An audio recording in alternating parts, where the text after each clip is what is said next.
One day I was in my class teaching about the planets and the stars, and my students began to ask me a lot of questions about how the stars got put in place and how the sun became to be, and how was the earth formed the way it is, and why is gravity the way it is.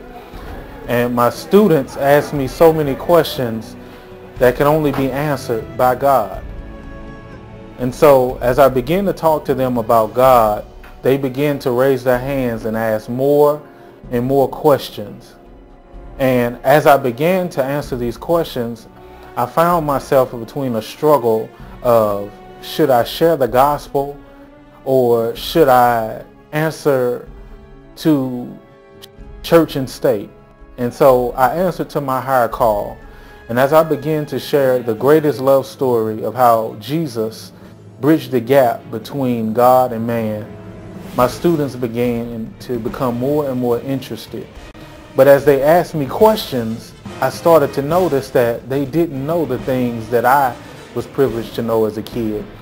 And so I noticed the necessity of our children needing to know where they came from, how they were created, that there was no accidental creation of cells that developed, but that they were fearfully and wonderfully made.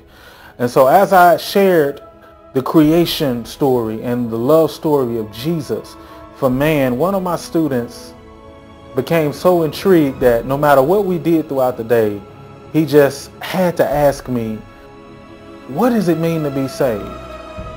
And even after we went throughout the day, he asked, even going to lunch, what does it mean? He had more and more questions. And so right before recess, I read scriptures to him from Romans and 1 John about being saved and how much God loved us. And before he went to recess, he gave his life to Christ. He was a new person that day. And I thank God for the opportunity of being able to share his story, his message, his life, his death, and the power of his resurrection. And so I have learned through that experience that teaching the word to our children so that they know who God is very pivotal to what kind of adults they become.